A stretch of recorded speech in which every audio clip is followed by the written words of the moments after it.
Ya, jadi saya melihat ya bahwa Pak Prabowo ini dari statement-statement dia ini sudah menunjukkan bahwa dia akan bertarung. Menunjukkan antara ya satu dia kata-kata begitu, tapi sisi lain dia kan tidak ada. Misalkan mengintervensi aparat hukum untuk menangkap atau mengapakan Egy dan kawan-kawan. Kalau menurut saya sih sampai sekarang nggak ada tanda-tanda ya bahwa Egy dan kawan-kawan itu mau ditangkap ya. Terutama Egy karena kemarin saya memfasilitasi dia ketemu dengan salah satu kepercayaan presiden yaitu Bapak Profesor Sukmi Dasko Ahmad.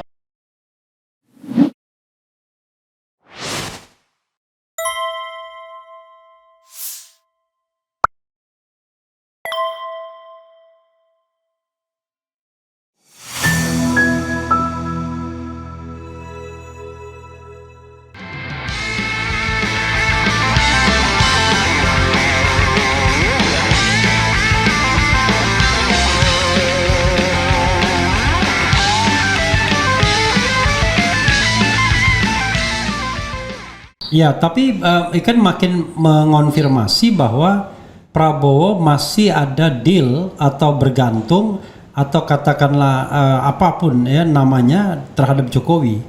Dan kalau kita lihat misalnya tentang ijazah palsu gitu ya, kan komentar dia justru tidak menguntungkan civil society kan, yang seolah-olah dia malah ngenyek civil society. Nah nanti ijazah saya juga dipersoalkan, bukan misalnya dia memberikan sebuah statement yang lebih wise, misalnya pengadilan tempat terhormat, silakan pihak-pihak menyelesaikannya secara baik, secara beradab, tegakkan hukum dan lain sebagainya kan untuk memberikan sinyal. Tapi malah dia ngenyek orang-orang yang mempertanyakan ijazah Pak Jokowi misalnya. Jadi berat ini kawan kelihatannya. Silakan. Kalau menurut saya sih ya statement-statement seperti itu statement-statement yang normatif ya, yang menurut saya sih selama dia tidak mempengaruhi. Maksudnya gini, artinya kan dia tidak mengintervensi hukum, ya kan, untuk misalkan memenjarakan Egy Sujana misalnya seperti itu. Ya kan, nah atau memenjarakan orang-orang yang lainnya yang mempersoalkan. Jadi dia itu memperlihatkan hukum harus tegak, dan makanya kan Jokowi kan tidak sembarangan bisa melakukan satu perlawanan terhadap orang-orang yang mempersoalkan itu. Makanya Jokowi datang sendiri ke Polda Metro Jaya. Itu kan sama ketika SBY dulu dihina oleh seorang ketua PBR Partai Bintang Reformasi, yang kemudian SBY Jalan Ma'arif, kemudian SBY datang ke ke Polda Metro Jaya melaporkan dia tidak melakukan kekerasan terhadap Jalan Ma'arif karena itu SBY sudah komit pada demokrasi kan. Nah ini juga karena Prabowo dia tidak mau ada kekerasan kepada orang-orang yang melakukan pengungkapan ijazah Jokowi, ya itu kan menunjukkan antara ya satu dia kata-kata begitu, tapi sisi lain dia kan tidak ada. Misalkan mengintervensi aparat hukum untuk menangkap atau mengapakan Egy dan kawan-kawan. Ya, satu poin mungkin benar ya, ketika memancing dalam tanda kutip Jokowi bisa langsung melaporkan pencemaran nama baik dan fitnah atau apapun. Dia bilang saya difitnah sefitnah-finahnya, saya dihina sehina-hinanya, direndahkan serendah-rendahnya. Tapi yang menjadi persoalan adalah pasal yang digunakan itu secara sengaja menyasar orang untuk ditangkap dan ditahan.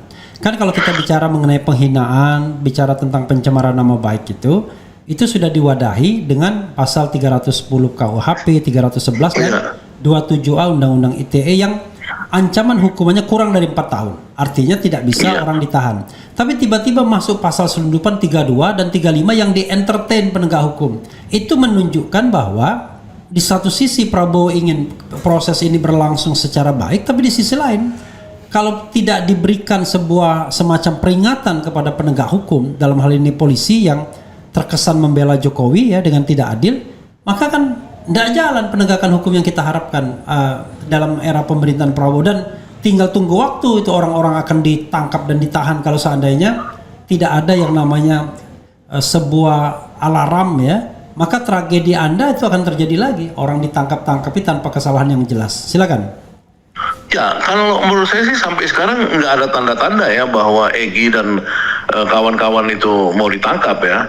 terutama Egy, karena kemarin saya memfasilitasi dia ketemu dengan salah satu kepercayaan presiden, yaitu Bapak Profesor Supmi Dasko Ahmad. Ya kita nongkrong senang-senang, tenang-tenang, makan-makan 2 kali ya, 1 kali di acara Malari Hariman Siregar, ya kan, semuanya video call dengan Bapak Presiden, ya kan. Kemudian sebelumnya juga Egy ketemu dengan Profesor Supmi Dasko Ahmad di daerah Menteng. Jadi sebenarnya antara hukum yang harus berjalan sebagai mestinya itu dengan polisi diinstruksikan itu beda dengan era saya. Kalau zaman saya itu kan waktu ditangkap kena pasal karet Undang-Undang 1946 yang kemudian itu nggak ada lagi cerita kita membela diri, langsung polisi datang tangkap kan gitu di era Jokowi itu. Kalau sekarang kan nggak bisa. Sekarang kan bisa, karena bukan maksudnya gini, maksudnya dia melaporkan kan, Jokowinya melaporkan. Kalau dulu kan tidak ada laporan, tidak semua orang main ditangkapin. Saya potong sedikit ya. Yang dilakukan Jokowi itu tidak hanya melakukan delik aduan. Kalau delik aduan itu penghinaan dan pencemaran. Ya. Tetapi dia memasukkan pasal yang bukan delik aduan juga, itu pasal 32 dan 35 Undang-Undang ITE, di mana ancaman hukumannya 12 tahun dan 8 tahun. Padahal ya, makanya kan, itu bukan kalau si delik aduan dan kawan-kawan melakukan pelaporan Jokowi membuat kegaduhan kan bisa juga. Kenapa? Kalau Egy Sujana dan kawan-kawan melaporkan Jokowi ke Barreskrim juga kan boleh dong sekarang. Karena Jokowi dianggap ini merusak demokrasi. Saya belum tahu, udah dilakukan ya? Dilakukan dalam hal ijazah apa palsu ya, penggunaan dokumen palsu. Tapi kalau Jokowi merusak demokrasi karena dia dikritik nggak bisa, ya bisa dilaporkan kembali kan ke Barreskrim kan? Melapor kan harus ada dasarnya, harus ada pasalnya.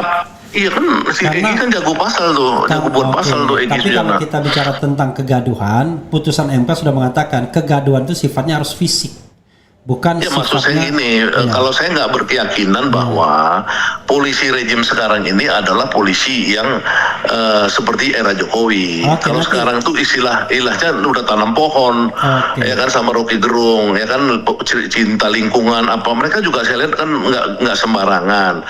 Nah, maksudnya ini kita lihat aja. Tapi kembali kepada Prabowo tadi, kembali kepada Prabowo, saya pikir Prabowo itu tidak mungkin dia itu baru bersekutu dengan rakyat yang namanya kekuatan buruh, jutaan buruh itu tiba-tiba dia benci sama aktivis, nggak mungkin lah.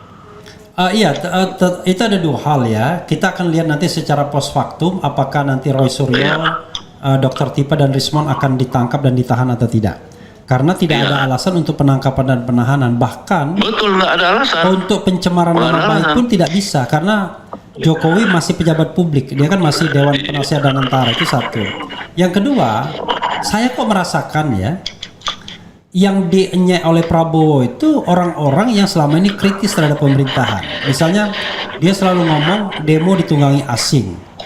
Misalnya Purnawirawan itu ada yang namanya gerakan untuk menjatuhkan Gibran itu didalangi oleh agen asing termasuk CIA, ini kata Hendro Priyono.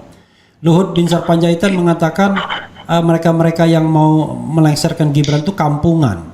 Kemudian yang namanya PPAD, Persatuan Perwira Angkatan Darat, segera diterima oleh Prabowo, sementara kelompok yang Purnawirawan Trisno ini nggak diterima.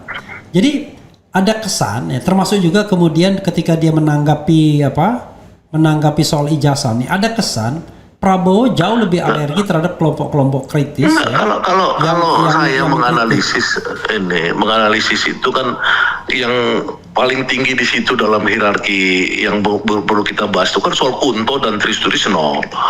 Ya kan kita meyakini bahwa ada satu gerakan untuk mencopot Kunto karena ada gerakan Pak Tri yang minta Gibran dicopot, kan kira-kira gitu. Ya kan, itu kan dari semua hierarki pembicaraan kita kan paling tinggi. Nah ternyata kan Kunto itu kan balik lagi ke situ jabatannya.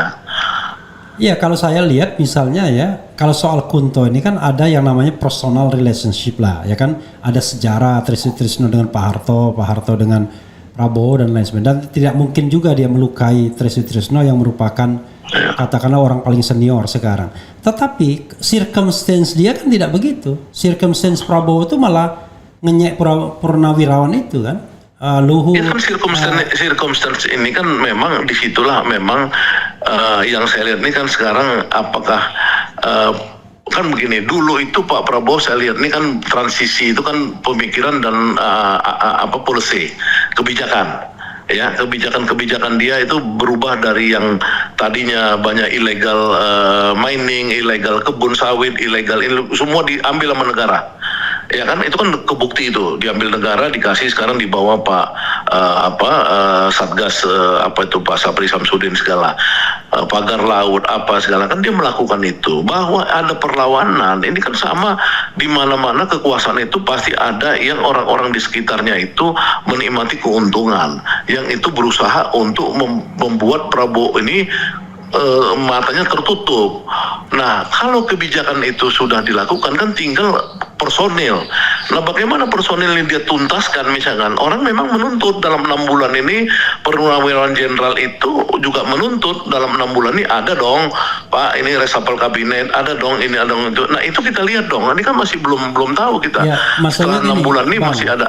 Hasan Nasbi yang jelas-jelas begini aja nggak bisa dia selesaikan.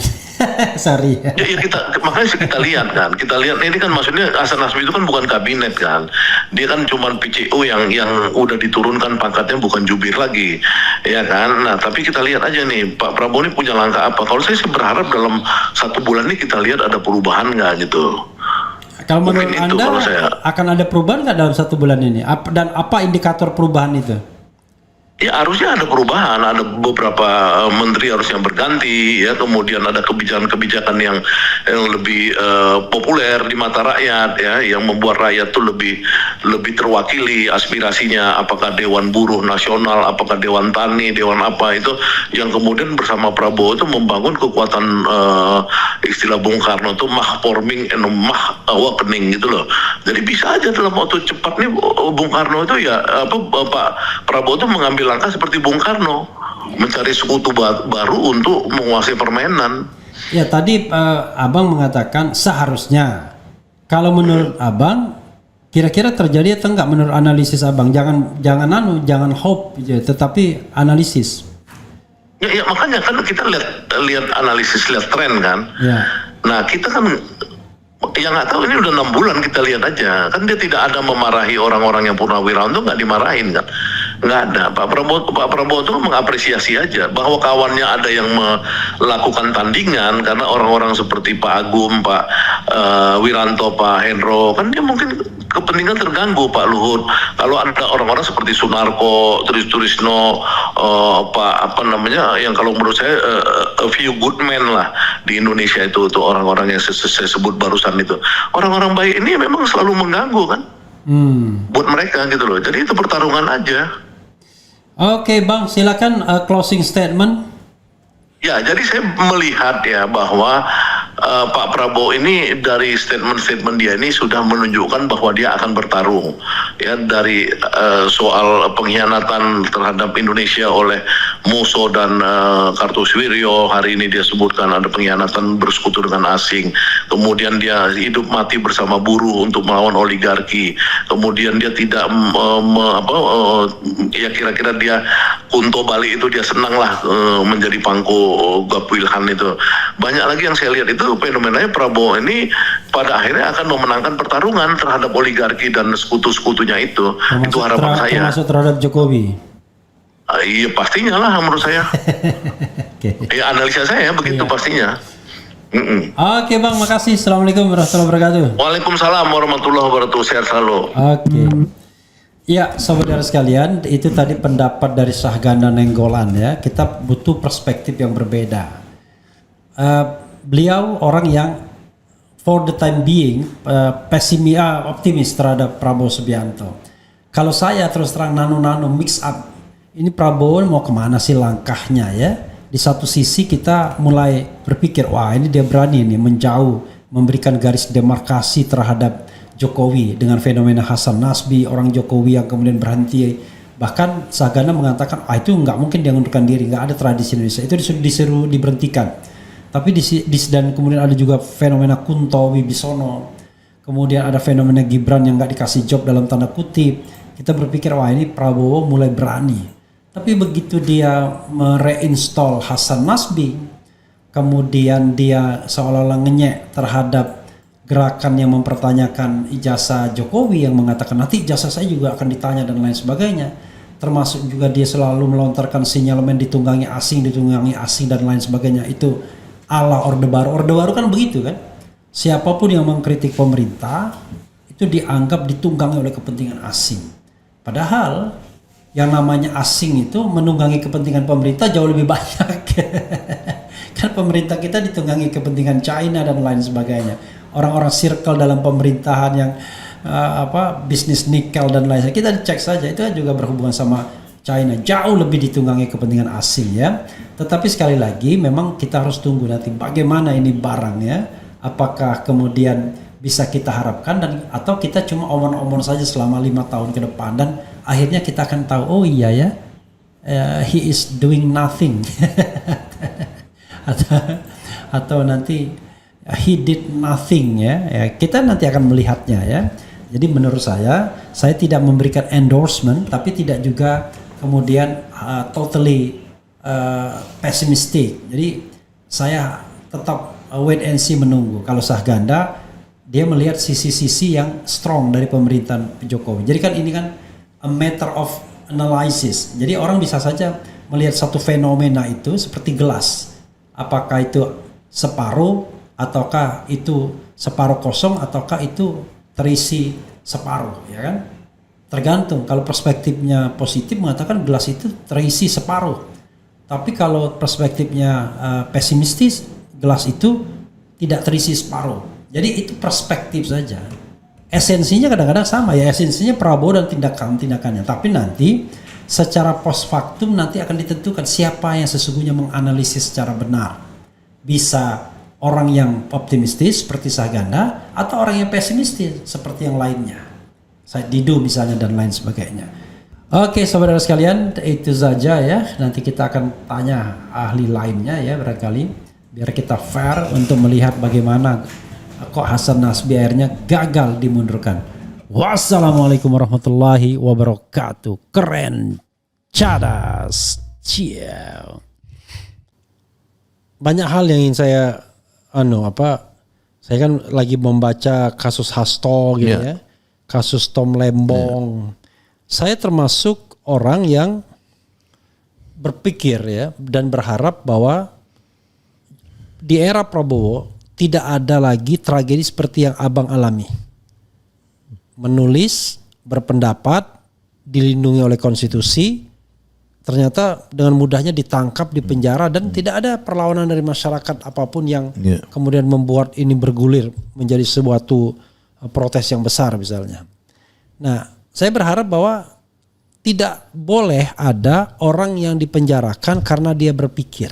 Ya, karena dia berpendapat. Karena kebebasan menyatakan pendapat baik secara lisan dan tulisan itu dilindungi oleh tidak hanya undang-undang, tapi konstitusi.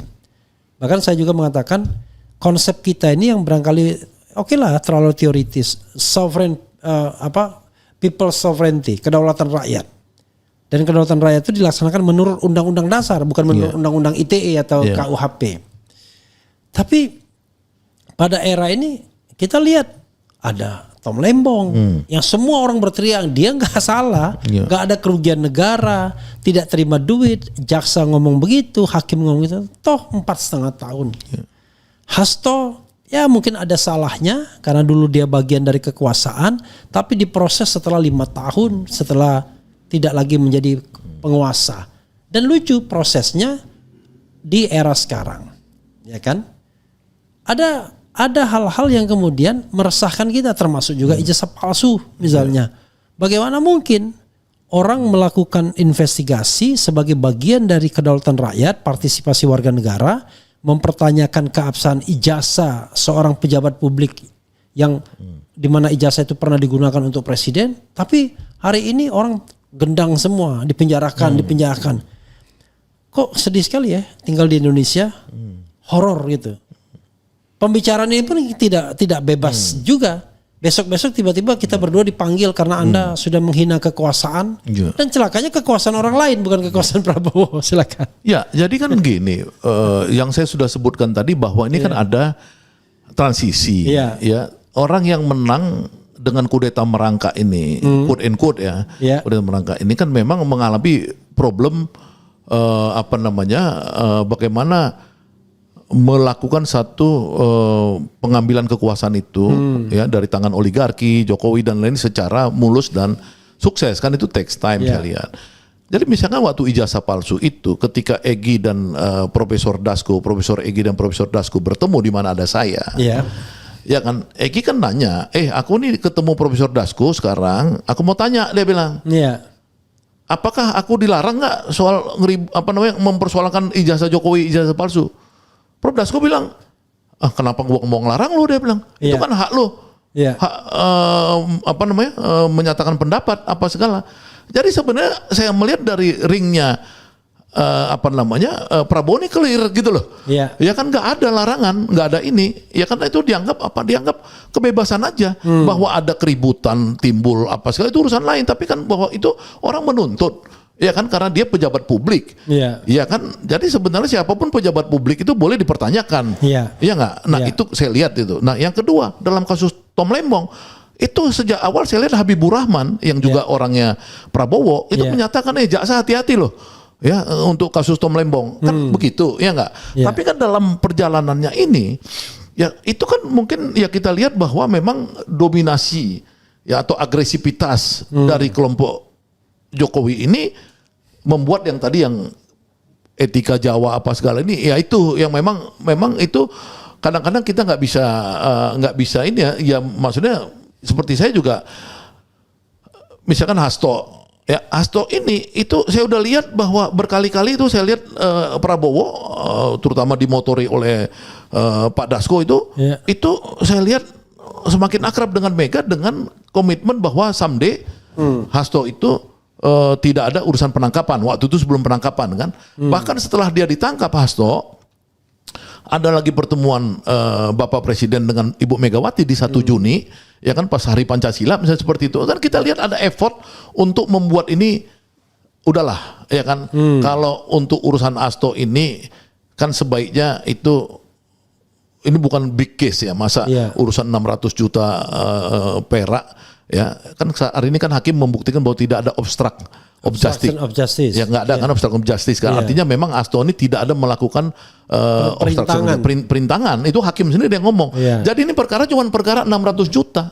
Perkara suap aja lah. Perkara suap 600 juta kenapa Hasto harus dipenjara sekian lama misalnya seperti itu. Ya kan sekjen sebuah partai lagi yang ngurus perpindahan antar waktu mereka sendiri gitu loh. Anggota mereka sendiri. Nah, tapi faktanya bahwa kemudian Presiden menurut informasi yang saya dapatkan dia berusaha melobi sebenarnya untuk supaya kalau bisa ya Hasto cepat keluar ya kan faktanya kan jadi agak lama ini kita nggak tahu.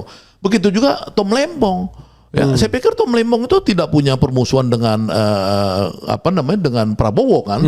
Ini kan di era masa lalu yang dimana 5 menteri perdagangannya Jokowi sendiri ya kan kebijakannya sama. Untung hakimnya kemudian mengatakan tidak ada mens rea, tidak ada juga perbuatan jahatnya. Tapi kenapa dituntut 7 tahun dan kenapa di penjara itu? Nah ini memang kelihatan bahwa ya ini kekuatan lama ini yang kekuatan gelap yang lama ini yang muncul dari gorong-gorong ini dia masih eksis gitu loh. Nah ini yang memang tantangan buat presiden kita ya tentu saya bilang tadi kita kelompok putih nih kelompok baik ya kan kalau saya merasa diri saya kelompok baik saya berusaha mempengaruhi presiden ya udah Pak sekarang Pak kalau istilah Rocky Gerung radical break dong Pak udah lo nggak usah tunggu lama lagi gitu loh. Oke, karena abang menyinggung radical break padahal saya tadi masih ingin mengulur waktu dengan beberapa hal. Pertama radical break itu dalam pengertian abang apa? Yaitu putus hubungan dengan Jokowi kan begitu? Ya. Jadi kan kita kembalikan cita-cita bernegara ini di mana Presiden Republik Indonesia Prabowo Subianto ya sudah punya pikiran-pikiran ya yang itu sesuai dengan keinginan founding fathers. Contoh ya pasal 33 tadi Undang-Undang 45 bahwa ya kan perekonomian Indonesia disusun berdasarkan azas kekeluargaan usaha bersama. Itu namanya koperasi kan. Ya enggak? itu ada dalam cita-cita, mimpi dan action dari Presiden Prabowo Subianto menciptakan 80.000 koperasi. Walaupun nanti orang bicara soal proses bottom up-nya, itu oke, nanti kita tidak hanya proses bottom up, tapi proses untuk dimanfaatkan sebagai unit-unit campaign. Iyalah, makanya koperasi itu kan orang bilang kekeluargaan, bottom up tadi kan, ada culture bukan hanya struktur. Tapi dia melakukan itu menurut saya itu sesuai dengan Undang-Undang Dasar 45 pasal 33. Iya kan? Dia juga melakukan bagaimana agar orang Indonesia ini jangan gizi buruk terus. 78, 80 IQ-nya gara-gara gizi buruk rata-rata dia mau kasih makan gratis. Iya enggak? Kemudian udah koperasi dia mau buat perumahan untuk buruh rakyat walaupun semua pencapaiannya sekitar 5%, perumahan MBG 5%, koperasi baru sampai legal actionnya aja. Tapi ini sebenarnya menurut saya ya kan ini semua niat baik dia, pikiran baik dia. Ya kan harta kekayaan dia yang dilaporkan ke LKHPN yang kemarin diumumkan itu sama saja dengan yang sebelum dia presiden saya lihat. Ya kan itu di mana kita mau melihat dia itu sebagai sebagai penjahat gitu loh. Itu aja buat saya ini orang baik kenapa ini kita nggak coba ini gitu loh. Jadi orang baik ketemu orang baik itu gimana caranya gitu loh. Kalau ada yang lapisin orang gorong-gorong nih kelompok gelap nih melapisin nih antara orang baik dengan orang baik ya itu bagaimana ditembus gitu loh. Ya, tetapi kan tadi kan Abang belum menjawab radical break itu apa? Nah, kembalikan ke cita-cita dia ini sebagai penyaring, alat penyaring, ya kan agar apa? Agar semua kekuatan-kekuatan rakyat ini ya bisa berpartisipasi ya untuk mensukseskan itu. Contoh nih misalkan. Ya. Untuk menjalankan program makan bergizi gratis itu persoalan paling mudah karena uangnya ada dan ngasih makan gratis, ya kan? Kalau dia mau extend agar makan gratis ini bisa menyumbangkan 1-2% growth to economics ya to GDP itu effort kedua. Misalkan bagaimana supaya uang itu berputar di daerah dan lain-lain. Tapi ini gampang uang udah ada. Nah tinggal dia bagaimana bersekutu dengan kekuatan-kekuatan ideologis yang tidak cari proyek. Kalau sekarang kan orang masih cari proyek, ya kan? Ada yang masih diminta uang, ada yang masih ini buat teman saya yang jadi pelaku ya, jadi pelaku di dalam bisnis ini sebagai rekanan itu mencerita bahwa itu ada yang nanti diminta untuk buat tempat makannya itu harus luxurious bla bla bla apa segala ya dengan standar-standar yang membuat nih lamban. Ya kan, nah kalau dia bersekutu dengan misalkan kelompok-kelompok PGRI, ya kan untuk merealisasikan bupati-bupati Abkasi atau kelompok-kelompok yang sekarang udah mulai si NU apa segala itu mungkin bisa cepat. Karena Pak Harto dulu ketika menggerakkan Posyandu, ya itu dengan uang yang terbatas saja Posyandu bisa sampai se-Indonesia gitu loh. Jadi sebenarnya ini persoalan yang bagaimana kita membuat Pak Presiden ini bisa masyarakatnya berpartisipasi dengan cita-cita ideal tadi. Itu yang menurut saya radical break itu. Itu kan radical break yang sebenarnya mengandaikan ada partisipasi eksternal kan. Tapi kan orang berharap radical break itu datang dari Pak Prabowo sendiri yang tentu waktunya kan bisa kita tentukan untuk tetap mendukung atau tetap stay away gitu dari Prabowo. Dan harus ada indikatornya. Coba Abang lebih spesifik. Radical break itu harusnya apa? Gitu. Jadi gini, ada dua yang penting. Jadi saya kan pertama kali saya dari Sabang Merauke Circle buat Great Institute. Yang saya bedah itu kan pikirannya Gramsci dan Althusser. Gramsci dan Althusser ini kan bicara soal birokrasi ideologis dan state aparatus ideologi. Ya kan ada intelektual organik di situ. Ya kan bagaimana supaya birokrasi ini dari kepalanya korup di era Jokowi bisa berubah menjadi ideologis di era Prabowo. Karena pikiran-pikiran ideologis Prabowo kalau tidak ditolong ya oleh birokrasi ideologis itu pasti dia akan susah pencapaiannya. Karena apa? Karena di kepala orang duit. Ini sekarang kan di kepala orang pengabdian. Karena presiden pengabdian.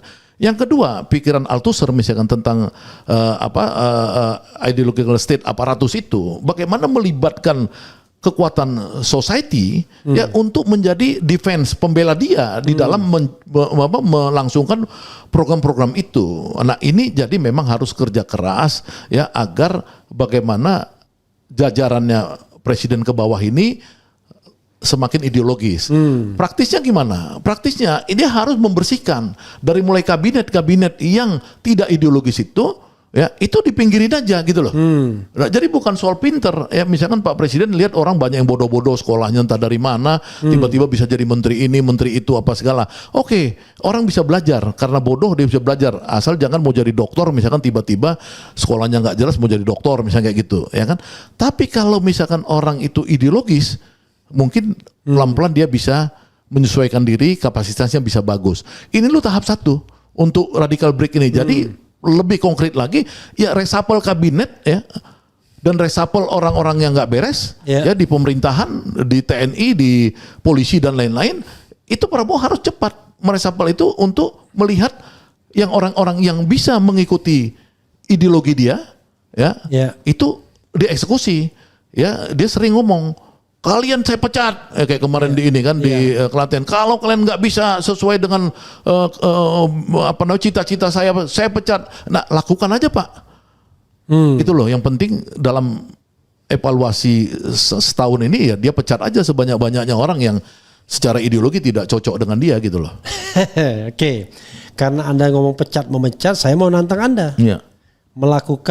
Membuat jawaban iya atau tidak. Ya kan? Atau dipecat tidak dipecat, mungkin biar lebih radikal.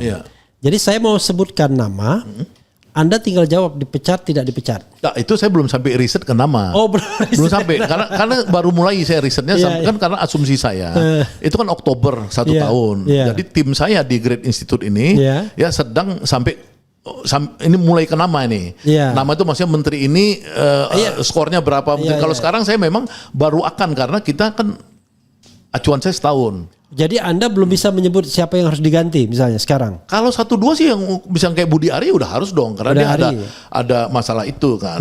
Budi Sadikin misalkan yang dia Budi Gunadi Sadikin BGS yang dia kasusnya ribut terus dengan dokter lah. Kedokteran apa segala sehingga dengan Ikatan Dokter Indonesia. Misalnya seperti itu itu udah nyata kan. Yang lain tuh saya lagi lihat kinerjanya nih mungkin 2 bulan ini baru selesai. Tapi soal masalah integritas misalnya. Ya, misalkan Bahlil misalnya. Ya, makanya kan itu 1,5 tahun jadi doktor, Dito Aritejo terima uang tapi tetap jadi menteri. Nah, ini makanya kan kita melihat bahwa kalau misalkan itu Prabowo ya itu menyuruh kepada yang secara publik bisa dianggap kredibel ya. Misalkan bisa nggak Kejaksaan Agung mengatakan bahwa si Menteri Pemuda ini memang dulu dia ada terlibat misalnya kayak gitu ya kan, itu harusnya dipecat dong. Kan sudah kan yang mengembalikan uang kan pengacaranya waktu itu. Kayak gitu seperti dia nggak kredibel dong. Iya, 27 miliar dia kembalikan. Orang-orang seperti itu memang harus disingkirkan. Ya, tapi kenapa dipakai gitu? Ya itu kan karena dia kan dilindungi oleh yang saya sebut tadi kan, kekuatan dari masa lalu itu. Masa lalu ini oligarki ya, bukan hanya Jokowi ya, Jokowi dan oligarki. Nih saya buka ya, Dito Aritejo kembalikan uang. 27 miliar. Ya artinya secara etik dia udah nggak cocok kan di tapi ada juga itu. Dia bantahan ya. Menpora Dito Aritejo bantah kembalikan uang 27 miliar. Itu maksud saya. Ini harus ada. Tapi masalahnya ini orang ininya sendiri, lawyernya sendiri ngembalikan. Ya makanya itu saya belum dalam ya. Artinya Prabowo harus going concerns terhadap isu itu gitu loh. Jadi yang tadi saya sebut etik itu ya dia harus cek ulang semua sebelum melakukan satu tindakan. Jadi itu tapi buat saya itu kan setahun ya ininya ya. Setahun. Kalau lebih cepat ya tentu lebih bagus dong. Ya kan? Anda berharap setahun itu akan ada radical breakthrough, break ya? Ya, saya udah merumuskan, saya Jumhur dan Rocky Gerung ya kita sudah berapa kali melakukan pertemuan bahwa itu Oktober kita lihat presidennya melakukan radical break atau tidak gitu. Nah, kita berharap itu terjadi pada saat setahun gitu. Saya masih banyak sih kalau kita nggak akan pernah selesai ngomongin soal Prabowo. Tapi this is the last question terkait Prabowo. Di bawah pemerintahan Prabowo selama 5 tahun ke depan, Anda melihat langit Indonesia gelap gulita atau cerah terang benderang? Saya lihat lebih cerah dari sekarang. Lebih dari yang dari kemarin, lebih cerah. Lebih cerah. Lebih cerah, tapi tidak terang benderang ya. Lebih cerah. Artinya dia akan menjadi orang yang penyambung lidah lah, kalau istilah itu penyambung lidah rakyat. Artinya bridge, jembatan kepada yang Indonesia lebih baik. Emas, bukan Indonesia cemas. Jadi dia ini jembatan kepada Indonesia yang lebih gemilang gitu loh. Jembatan ya. Jembatan bridge ya kan. Iya, bridge. Pertanyaan saya adalah, saya khawatir terus terang Prabowo hanya tertarik pada pembangunan ekonomi. Bahkan dia pernah mengatakan nggak usahlah demokrasi ini, yang penting rakyat kenyang makan. Itu kan cara berpikir komunis kan, cara berpikir orang yang otoriter. Bagi dia rakyat kenyang. Padahal Maslow bilang kebutuhan itu nggak hanya basic need aja, sandang, papan, dan kemudian makan, tapi juga eksistensi, dan eksistensi yang paling tinggi adalah ya hal-hal yang sifatnya bisa mengeluarkan pendapat baik secara lisan dan tulisan yang bukan lagi material sifatnya. Tapi kalau kita bicara di bawah pemerintahan Prabowo akan lebih baik, saya barangkali percaya untuk bidang ekonomi ya. Tapi kok saya agak khawatir ya dengan bidang politik demokrasi gitu. Karena kecenderungannya terjadi yang namanya penumpukan kekuasaan dengan Prabowo sebagai aktor utamanya, dan tidak ada lagi division of labor, termasuk juga pembagian kekuasaan, walaupun secara de jure kita masih menganut pemisahan kekuasaan. Karena tadi sosoknya kemudian makin lama makin hegemonik gitu, makin lama makin menguat, makin lama makin tidak toleran terhadap perbedaan pendapat. Itu kekhawatiran saya. Anda mengkhawatirkan itu juga nggak? Ya kalau saya tidak, ya karena gini, karena tradisinya Prabowo ini kan dari dua sisi. Iya. Satu sisi dia militer, dia punya tradisi anti kritik. Ya kan? Tapi di sisi lain dia menunjukkan bakti dia pada demokrasi, dia bangun partai. Ya kan, dari 2004 sampai 2000 sekarang 2000 ini kan artinya sudah 20 tahun. Bahkan dia ikut konvensi Golkar dulu di tahun sebelumnya itu. Jadi artinya dia satu itu. Yang kedua, dia ini tradisi bapaknya tuh tradisi PSI. Di Indonesia ini semua orang tahu dari dulu. PSI-nya bukan PSI yang kemarin gajah ngamuk itu gajah. Solidaritas ini gajah. bukan. Ini adalah PSI yang Partai Sosialis Indonesia. Yang tokoh-tokohnya itu yang berinteraksi dengan Prabowo ketika bapaknya hidup atau bapaknya masih pejuang tonton itu kan semua orang-orang Demokrat. Semua orang tahu. Orang Demokrat tuh PSI itu. Jadi menurut saya dia punya nuansa itu. Bukan orang Demokrat ya, kita partai. Bukan seorang Demokrat ya. Seorang demokratis. Seorang demokratis. Oke, saya koreksi, seorang demokratis. Nah, bukan Demokrat. Nah, dari sisi itu saya melihat bahwa dia itu memang selalu di antara itu. Makanya saya lihat dia punya dua orang kepercayaan, satu tentara Sapri Samsudin, ya kan, satu lagi Dasko orang sipil. Ya, makanya pada saat saya kalau Anda mengatakan mereka lah sayapnya Prabowo saat saya ini. Saya lihat itu. Saya lihat untuk yang eksekusi yang berat. Misalkan Agrinas itu, kenapa dulu 1 juta hektar itu di zaman Jokowi tidak berhasil dieksekusi. Di zaman Prabowo dieksekusi, diambil semua sekarang. Masuk Agrinas sudah 1 juta lebih. Ini kelompok militernya itu, sayap yang ini. Nah, sayap demokrasinya itu dipelihara oleh Pak Dasko, ya kan, saya lihat dia sering interaksi dengan kekuatan-kekuatan civil society, ya, pada saat undang-undang TNI, pada saat kejadian di Raja Ampat, dan lain-lain, dia kelihatan punya interaksi dengan kekuatan-kekuatan NGO dan lain-lain, ya, bahkan dia interaksinya dengan kelompok kampus mahasiswa, saya lihat ya, dia cukup tinggi juga. Jadi artinya sebenarnya selama Prabowo ini keseimbangannya itu tetap ada, maka demokrasinya tetap ada. Tapi, saya tapikan dulu.